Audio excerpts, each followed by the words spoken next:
A lot of people are talking today about an article that came out in Vanity Fair showcasing Trump's administration, the people around him, and specifically about comments and statements made by Susie Wiles, which is his chief of staff. And I have to say, it's a lot.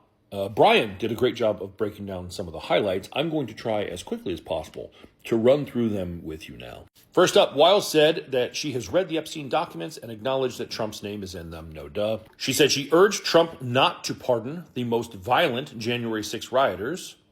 Spoiler alert, he ignored her advice. She admitted Trump is looking for retribution.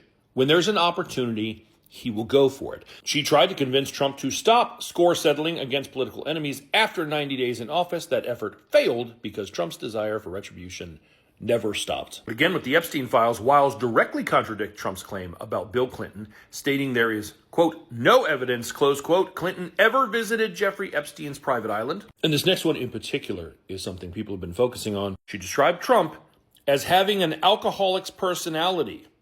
Wiles said her ability to work with him comes from growing up with an alcoholic father, the sportscaster Pat Summerall.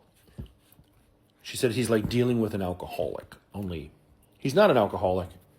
However, there are rumors about other things he partakes in. Oh, but there's so much more. Like about J.D. Vance. She said that he's been a conspiracy theorist for a decade and that his conversion from Trump critic to loyalist was political, driven by his Senate ambitions rather than principle. Oh, and then about Elon Musk. She described him as an avowed ketamine user, an odd duck whose actions were often not rational, and left her aghast. She also said that he used to sleep in a sleeping bag there. She was like, yeah, he's weird, but geniuses are weird. You know who else is weird? Weirdos, especially when they're on drugs. She called Budget Director Russell T. Vought a right-wing absolute zealot.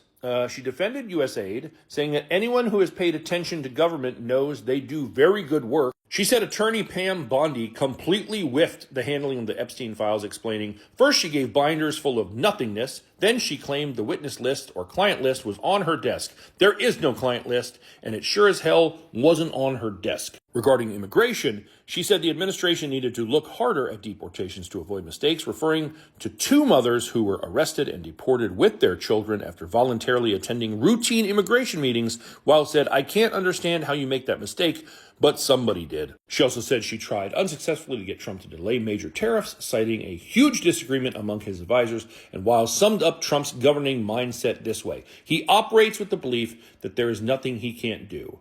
Nothing. Zero.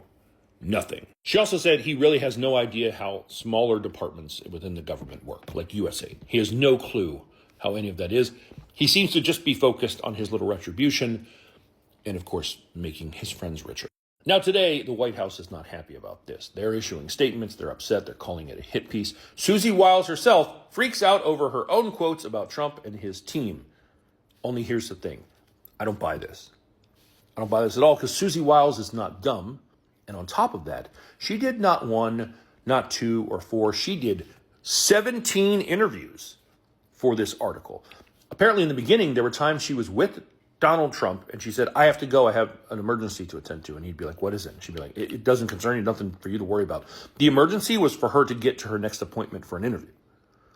I think she knew exactly what she was doing when she said all these things. She says this, though, because while she's not dumb, the guy she works for is. And she's like, I didn't do their, but it's the witch hunt. These guys. If 10 years ago you had tried to create a TV show about a presidential administration doing and saying the things that Donald Trump's administration does, it probably wouldn't get greenlit for being too unrealistic. And yet here we are.